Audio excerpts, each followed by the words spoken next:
inmates back in their cells after breakfast, when it happened.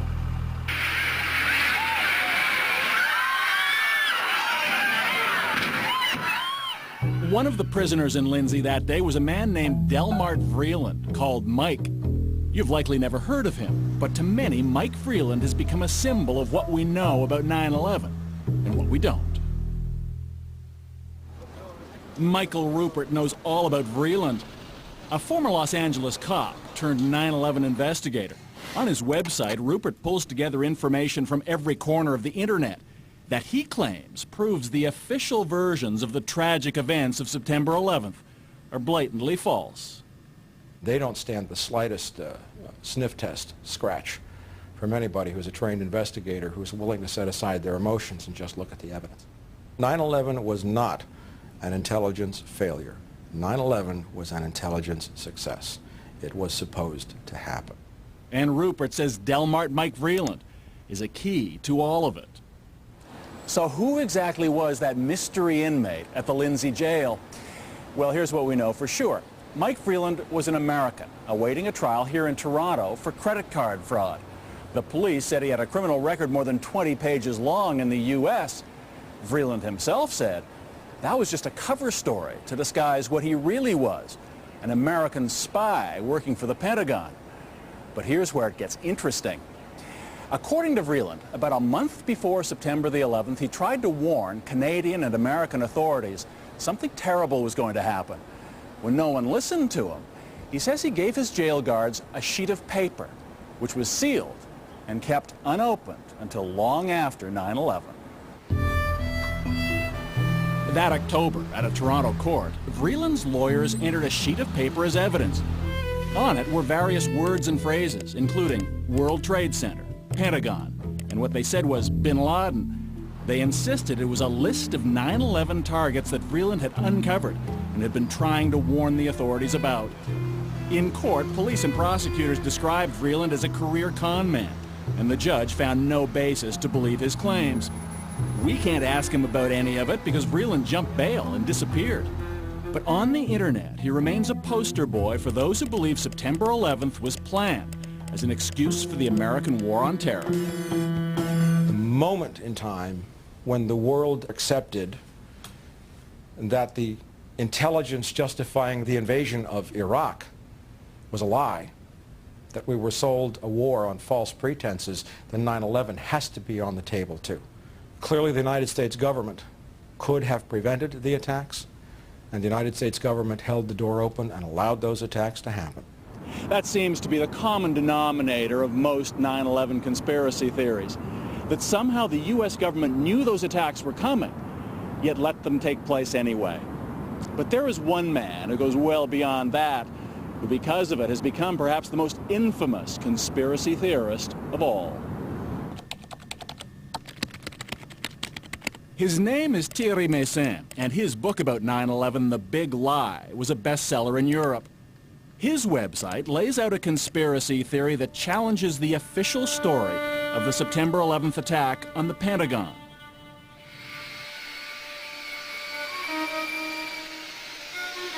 What we've been told, of course, is that about half an hour after the first two planes crashed into the Twin Towers in New York, a third hijacked aircraft, American Airlines Flight 77, hit the U.S. Defense Headquarters in Washington, killing everyone on board and 125 on the ground. Thierry Meyssan isn't an engineer, but he says he took one look at the smoldering ruins and knew the official story was impossible. According to the official version, a big plane with 38 meters large and 12 meters high enter in a small door like that into the Pentagon and disappeared. That's obviously stupid. The attack was made with another method. What other method of attack, you might well ask? Given the size of the hole in the Pentagon and the lack of large pieces of debris, Meyssan concludes the impact could only have been caused by something much smaller than a 767, like a surface-to-air missile. And who could have been behind that?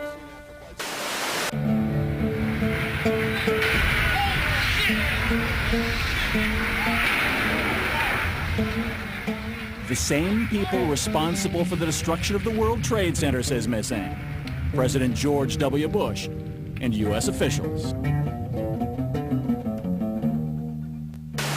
Are you saying you believe George Bush knew about this beforehand? What I think is that George Bush knew a very small part of the problem. But you know what? If he knew one part before, yes, you're saying he knows it all now. And you're saying... Yes, of course.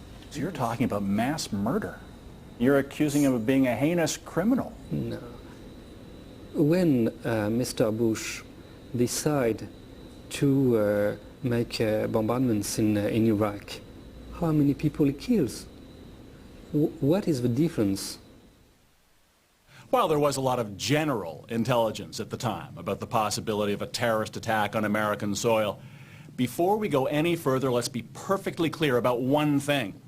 We have found no credible evidence that the U.S. government was involved in or had specific advanced knowledge of exactly what would happen on September the 11th.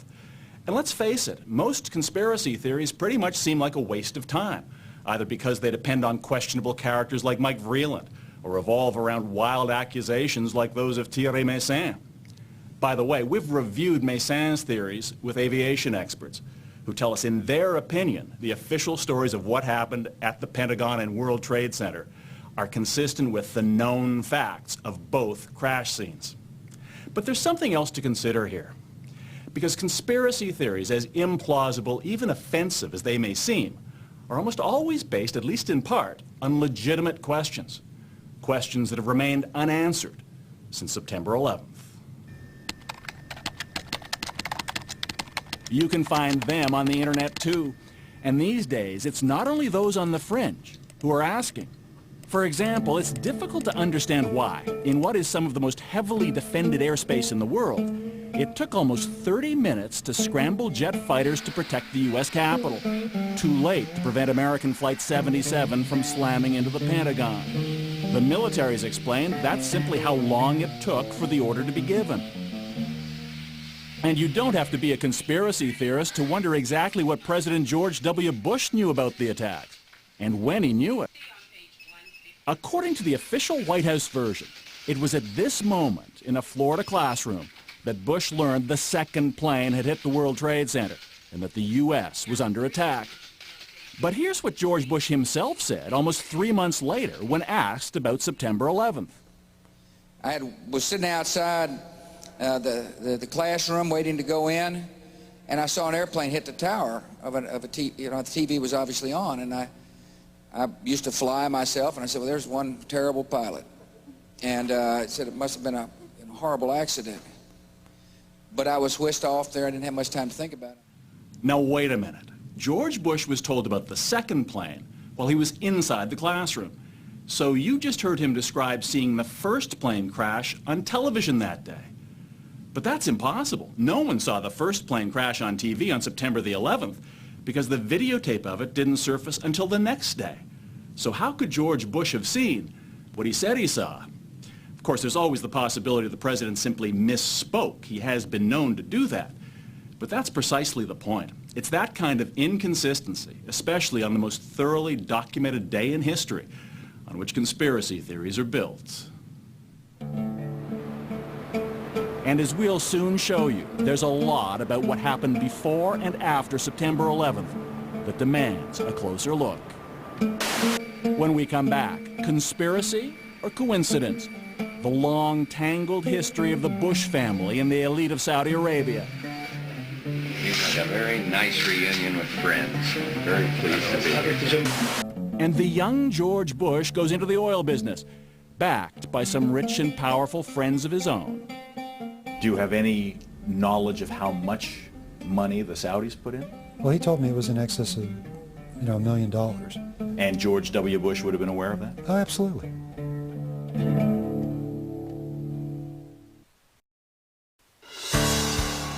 And now we return to the Fifth Estate.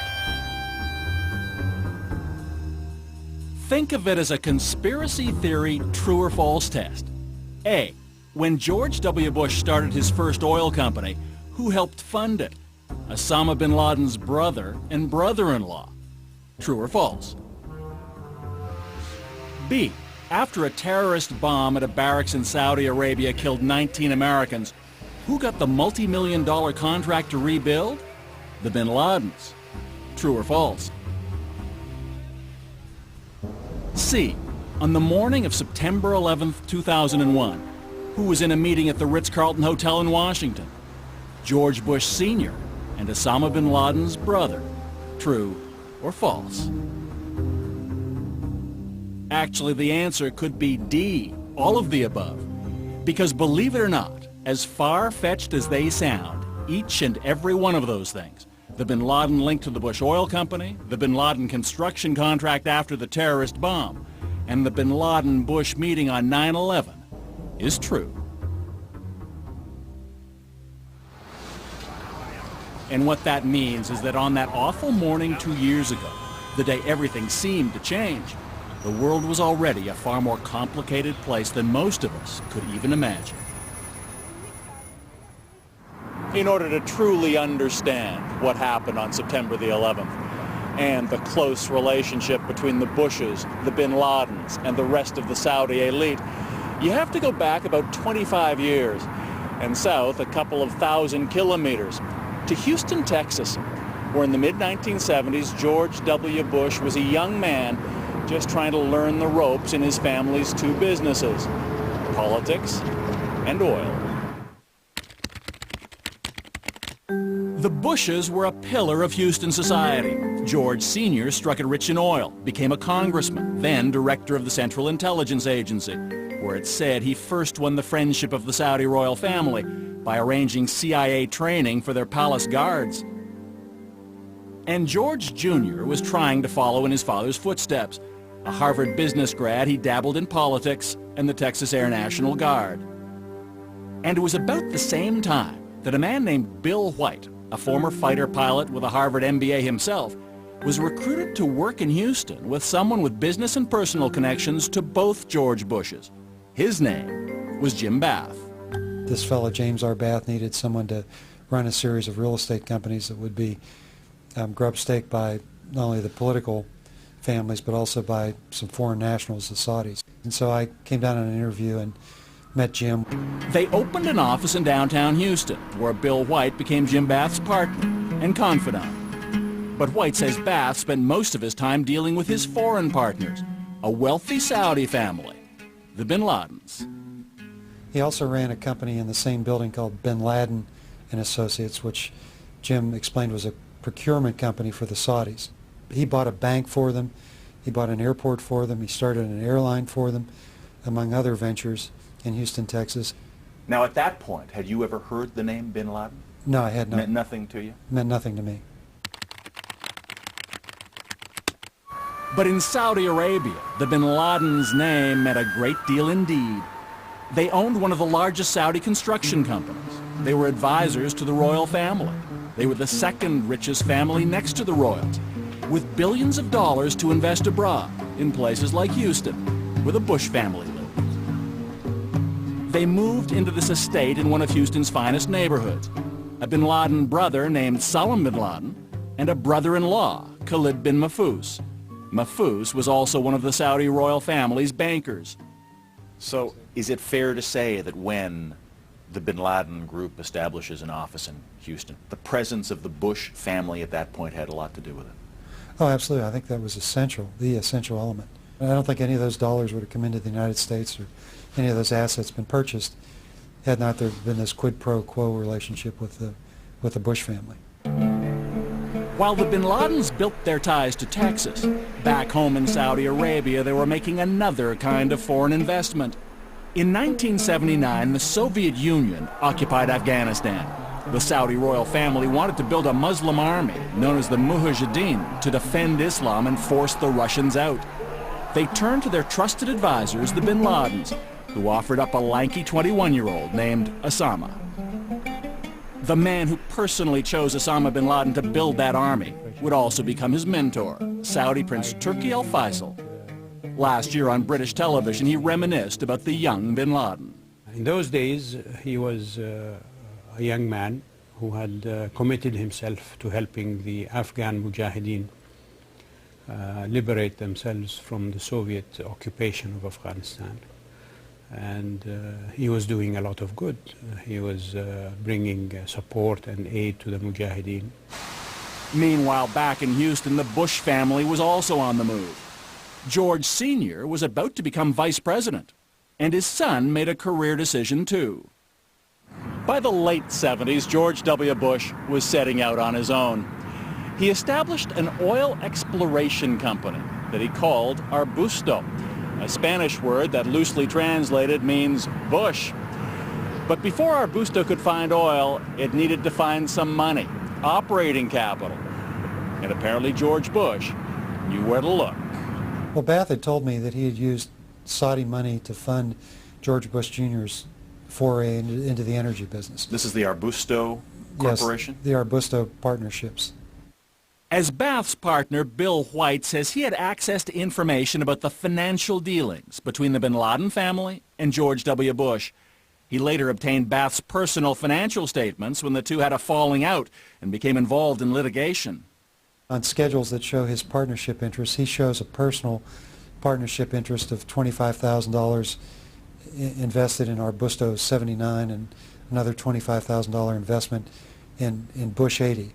But according to White, that share was only Bath's commission for investing the bin Laden's money with Bush. Do you have any knowledge of how much money the Saudis put in? Well, he told me it was in excess of, $1 million.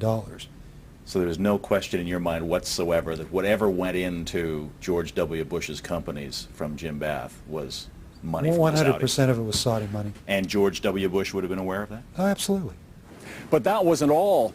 A few years later, another oil company in which George W. Bush was involved needed cash. It got a reported $25 million, again, thanks in part to Bush's old Houston neighbor, Khalid bin Mahfouz, Osama bin Laden's brother-in-law. And it wasn't only George Bush the son who benefited. The bin Ladens did business with the Houston bank where George Bush Sr. was on the board. What time is it? Victory time. This is the non-political part of this. Come on. And businessman Bill White says whether Bush Sr. knew it or not, the bin Ladens were also generous with him when he ran for president in 1988, allegedly finding a way around the U.S. ban on foreign campaign contributions. My understanding from Bath was that they were making campaign contributions by taking briefcases full of cash to the law firms. They would give the cash to the lawyers, and then each of the lawyers in turn would make a $1,000 campaign contribution to Bush. Which would presumably be against electoral law in the U.S. Well, it is against the law, but it's obviously covered by virtue of the attorneys making the contributions.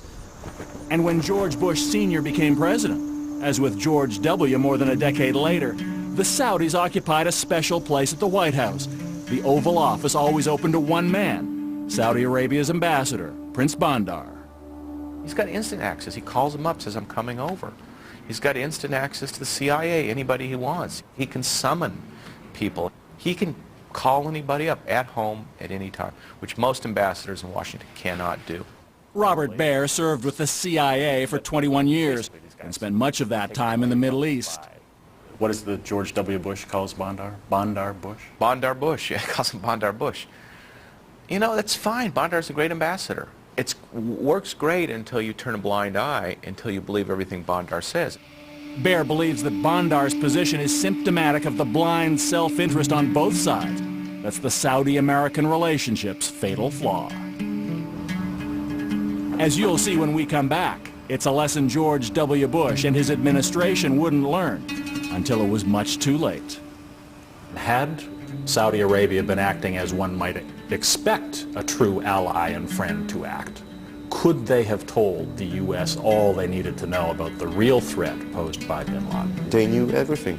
They were the source of fundings that went to buy arms, to buy bombs through their charities. And those charities in Saudi Arabia are all controlled by the government to some extent.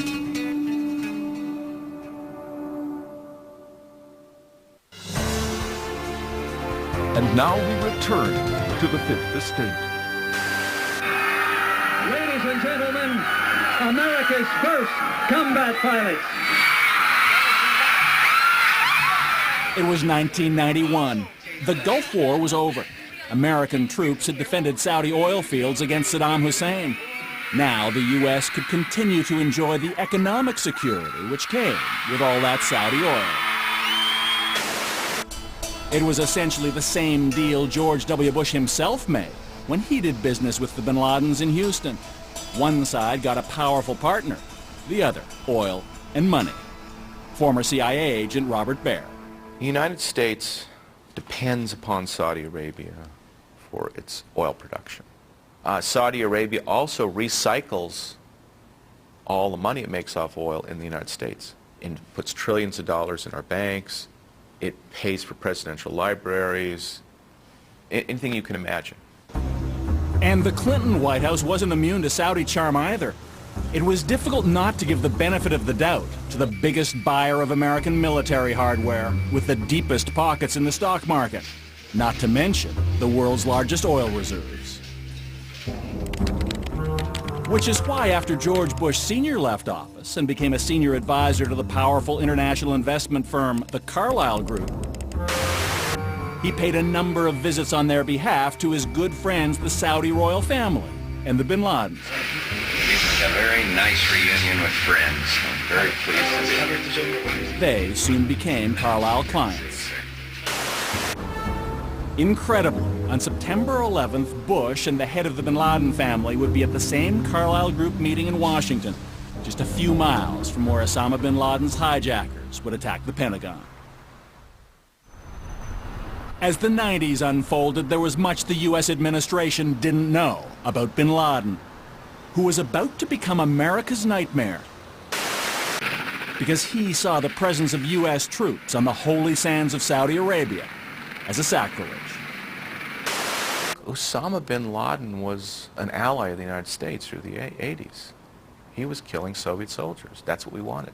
Now, what happened later on in the 90s is the Saudis, who certainly had good intelligence on bin Laden, were not telling us that bin Laden had chosen a new enemy, and that was the United States. And the Saudis left something else out, something they've tried to hide to this day, that they kept paying Osama bin Laden after his war with the Soviets ended and his terror campaign against the U.S. began. The man who has uncovered the proof of that is Jean-Charles Brissard. He investigated Al-Qaeda's finances for the French intelligence service well before 9/11, and he's been following the relationship between bin Laden and Saudi Arabia, especially with his mentor, Prince Turki, ever since. He was helped by the kingdom, and this support lasted for years. So Turkey, for instance, was the one who met regularly with bin Laden in Afghanistan. Oh, until very recently, until 98, I think the last time, for at least 3 or 4 times, who sent him checks, full suitcases of money, trucks. All that suggests that he was clearly supported by the Saudi government itself. Brissard says though bin Laden despised the royal family, he secretly agreed to set that hostility aside in exchange for continuing financial support. In other words, protection money. The Saudis deny it ever happened. But according to investigator Jean-Charles Brissard, French intelligence reports confirm that a meeting did indeed take place in Paris in 1996.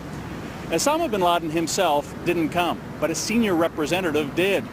Also in attendance, bin Laden's old mentor, Saudi Prince Turki, a bin Laden family member, and a number of bankers.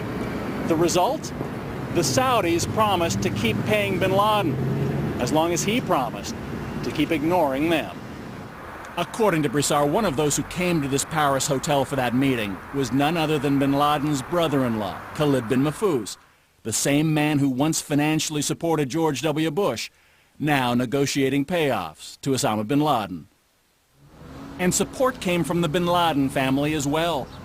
They publicly proclaimed they'd disowned Osama, but privately, Brissard says, they sent him equipment and money. A company like the Saudi bin Laden Group is providing all the tools to Osama bin Laden to build a road or an airport in Sudan. Yes, they're clearly financial backers of Osama bin Laden, yeah. So how much in all did the Saudis contribute to Al-Qaeda? Estimates are that before 9/11, bin Laden spent about $50 million a year, the vast majority of it from Saudi Arabia. What exactly is that? That's one of the documents that were recently seized by our team in Afghanistan, signed by Mullah From Omar. Bosnia to the Sudan and Afghanistan, Jean-Charles Brissard has discovered an Al-Qaeda paper trail that he says proves what the Saudis are still denying. This leads you to believe it's $2 million, which originates where? Oh, he stated that it originates from the head that is provided by Saudi Arabia. Millions in Saudi foreign aid diverted to Al-Qaeda.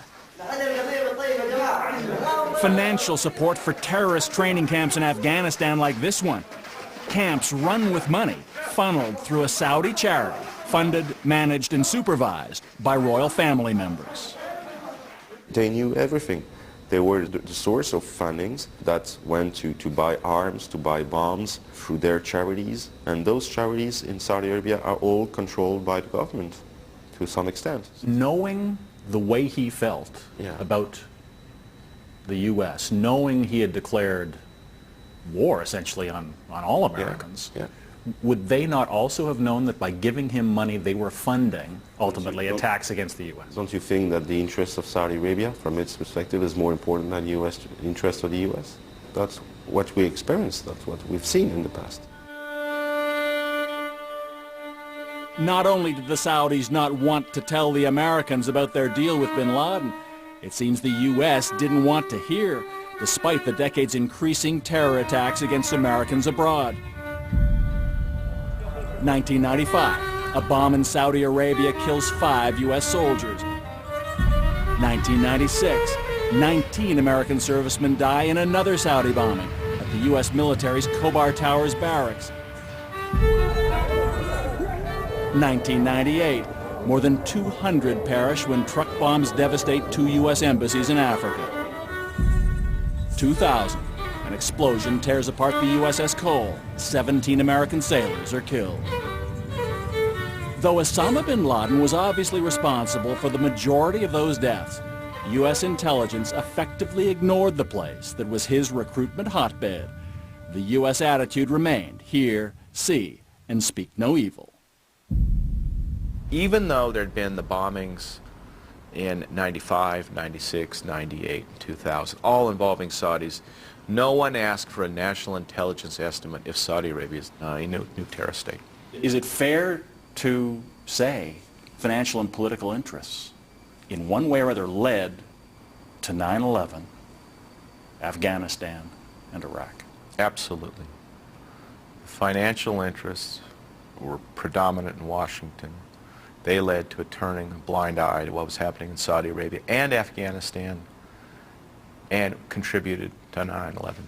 But it doesn't have to be a conspiracy. This is where people will nail you if you say it's a conspiracy. It's not. It's a conspiracy of silence. We're just not going to talk about it. When we come back, what they still don't want to talk about, how American law enforcement might have discovered and disrupted the 9/11 attacks. The agent in San Diego testified to you that he believed if he'd known, he could have stopped September 11th. He believes he would have, I mean, no one can ever say for sure we would have stopped it, but he believes he would have had a very good chance.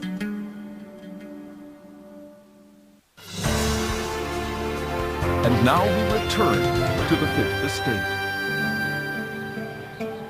Mere minutes after the September 11th attacks on the World Trade Center and the Pentagon, the Federal Aviation Administration ordered the grounding of all civilian air traffic in the U.S. Travelers were stranded across the country and around the world. 48 hours later, September 13th, an update. Private flights were still prohibited. To take off required government approval at the highest level. That morning, Prince Bandar of Saudi Arabia visited the White House. And later that day, something unusual began to happen.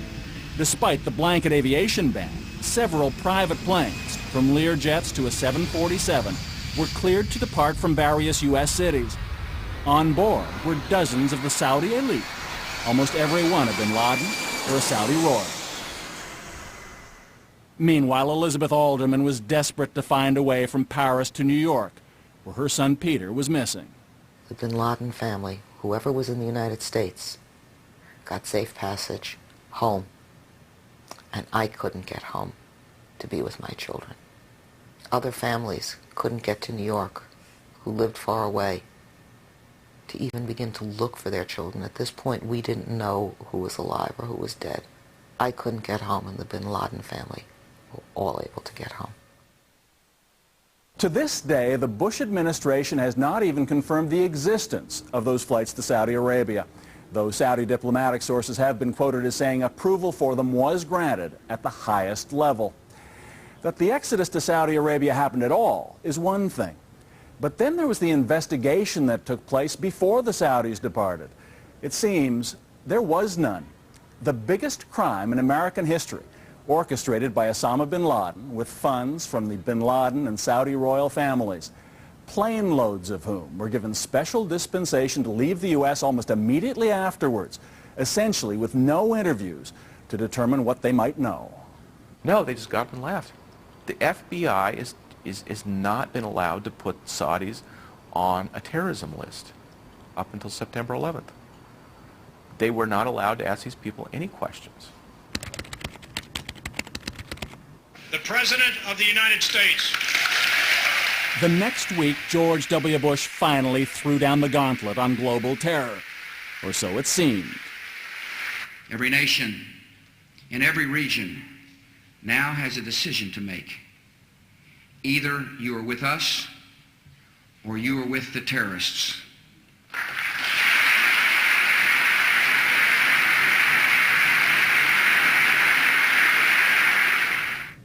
By then, the Bush administration knew that despite years of Saudi reassurance, 15 of the 19 hijackers had been Saudi nationals. So in the terrible aftermath of September 11th, surely it was now time to track down those who'd provided money and support for 9/11 wherever they might be. Right? Wrong again, according to former CIA insider Robert Baer. When George W. Bush says, terrorists, those who harbor them, those who give support to them, are our enemies. That's obviously not true, because everybody that financed September 11th is currently in Saudi Arabia and free. I mean, it would be sort of like if bin Laden had said, well, you know, it's just a coincidence my guys happened to run into your towers. Are we just going to leave him alone? In the past 2 years, the U.S. has relentlessly prosecuted its war on terror. First invading Afghanistan, which unquestionably harbored and supported al-Qaeda. Then occupying Iraq, which had virtually nothing to do with Osama bin Laden. But despite all their with us or against us rhetoric, the U.S. has given Saudi Arabia, which spawned the mastermind, the manpower, and the money for 9/11, a free pass. The CIA, for example, ignored intelligence about the hijackers gathered by a number of foreign countries before and after September 11th. The Fifth Estate has obtained documents, like these phone records from German intelligence, showing calls made by key members of the 9/11 plot to Saudi Arabia that the Americans chose not to pursue. And nowhere was that attitude more obvious than in the report of the congressional investigation into the September 11th attacks. The community made mistakes prior to September 11th. And the hearings on Capitol Hill began several months after 9/11. They were to be the definitive inquiry into what happened and why, focusing on what U.S. intelligence agencies knew or should have known. Eleanor Hill was the committee's chief investigator. In the fall of 1998, the intelligence community received information concerning a bin Laden plot involving aircraft. The much-anticipated report was more than 800 pages long.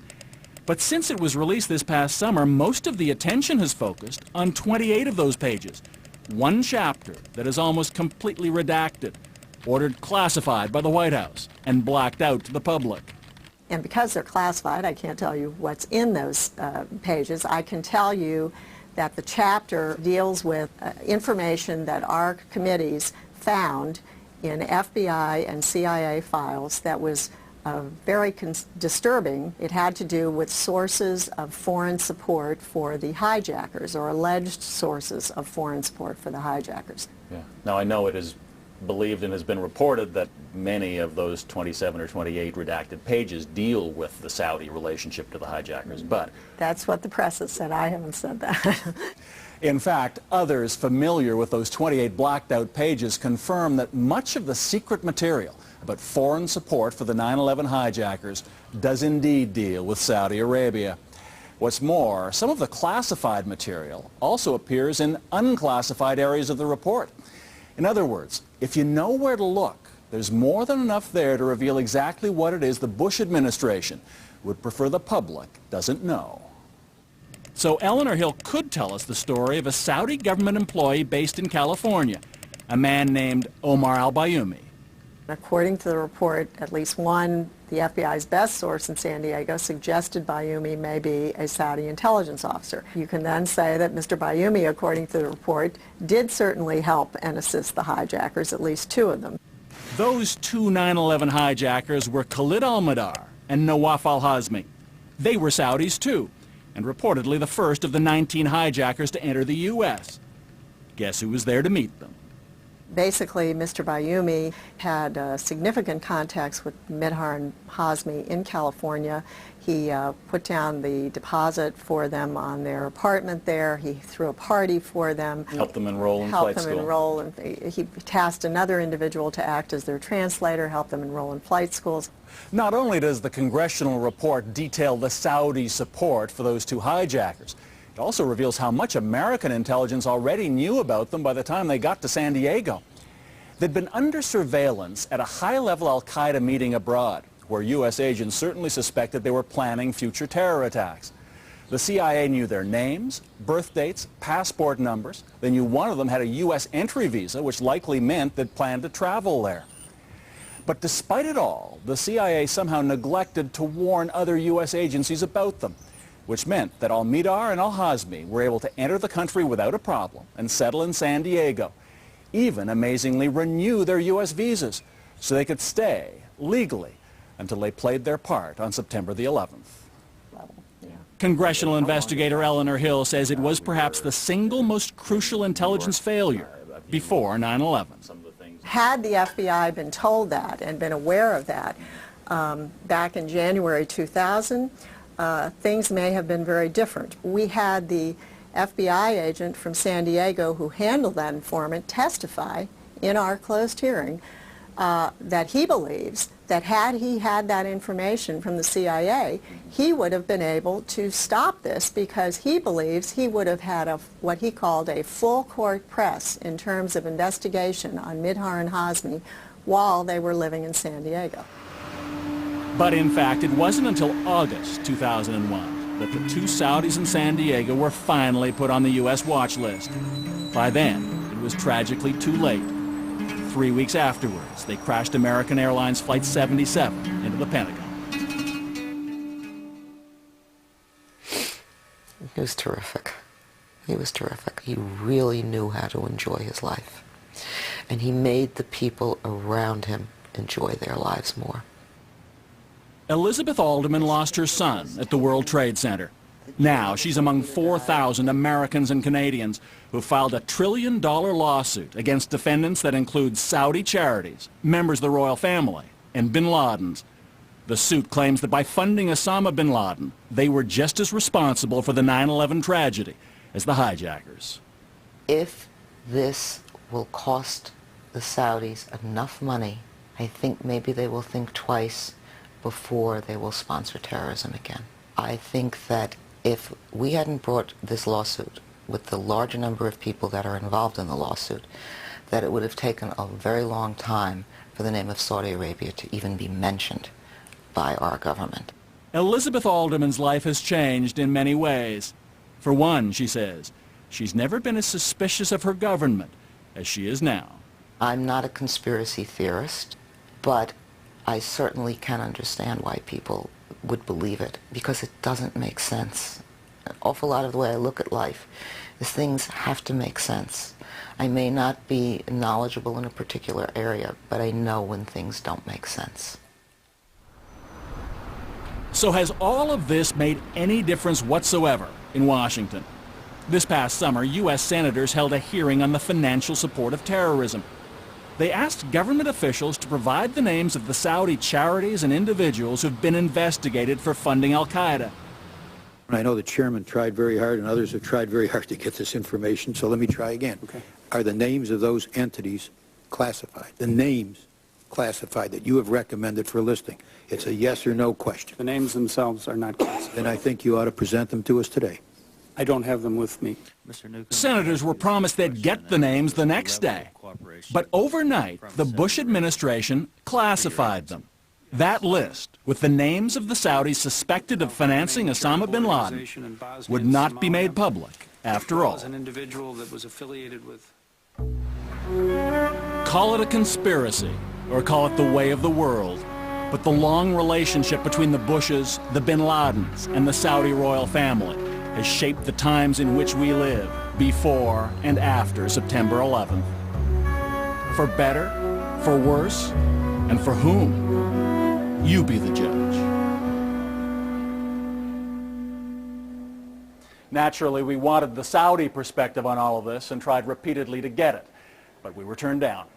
The Bush family and the White House have also been silent on the subject. But there's a lot more information connected with our story on our website, so go to cbc.ca/fifth and read on. I'm Bob McEwen. For everyone here at the Fifth Estate, thank you for watching. Good night.